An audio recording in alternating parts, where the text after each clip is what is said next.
भगवान श्री कृष्ण ने कहा, मैंने यह अविनाशी योग सबसे पहले सूर्यदेव व्यवस्वान को बताया था। सूर्य ने यह ज्ञान अपने पुत्र मनु को दिया और मनु ने राजा इक्ष्वाकु को बताया। इस प्रकार यह योग राजर्षियों द्वारा परंपरा से प्राप्त किया गया, लेकिन समय के प्रभाव से यह ज्ञान लुप्त हो गया। हे परंतप अर्जुन, आज मैंने तुम्हें वही प्राचीन योग बताया है, क्योंकि तुम मेरे भक्त और मित्र हो। यह योग एक महान रहस्य है। अर्जुन ने कहा, आपका जन्म तो अभी हुआ है, जबकि सूर्य का जन्म आपसे पहले हुआ था। मैं यह कैसे समझूं कि आपने यह योग सबसे पहले सूर्य को बताया था? भगवान श्री कृष्ण ने कहा, हे अर्जुन, मेरे और तुम्हारे कई जन्म हो चुके हैं। मैं उन सभी को जानता हूं, लेकिन तुम नहीं जानते। हे परंतप, यद्यपि मैं अजन्मा हूं और मेरी आत्मा अविनाशी है, फिर भी मैं अपनी माया से स्वयं को प्रकट करता हूं। हे भारत अर्जुन, जब जब धर्म की हानि और अधर्म का उत्थान होता है, तब तब मैं अवतरित होता हूं। सज्जनों की रक्षा, दुष्टों के विनाश और धर्म की स्थापना के लिए मैं हर युग में प्रकट होता हूं।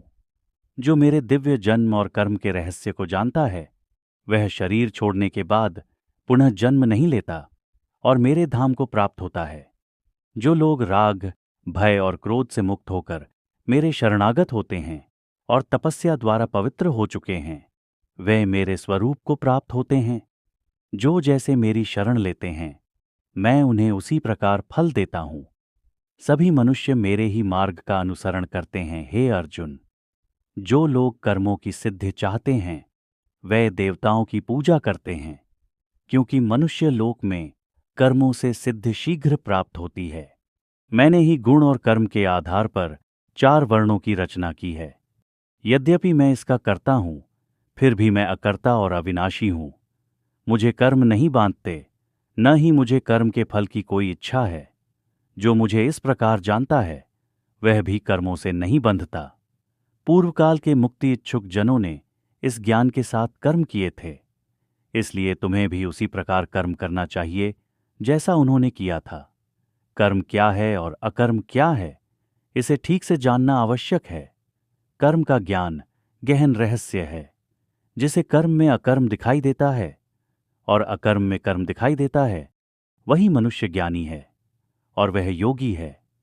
जो सभी कार्यों को बिना आसक्ति के करता है और उसके सभी कर्म ज्ञान के अग्नि में भस्म हो जाते हैं, वह ज्ञानी कहा जाता है। जिसका सभी कर्मों से मोह समाप्त हो गया है और जिसकी बुद्धि ज्ञान में स्थिर है, उसके कर्म शुभ अशुभ से मुक्त होते हैं।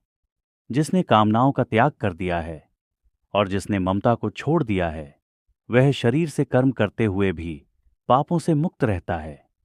जो बिना आसक्ति के कर्म करता है और किसी भी वस्तु को अपना नहीं मानता, वह पाप में लिप्त नहीं होता।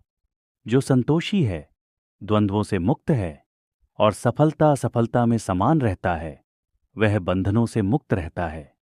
जो व्यक्ति ईश्वर को समर्पित होकर निष्काम भाव से कर्म करता है, उसके सभी कर्म पूर्ण रूप से समाप्त हो जाते हैं।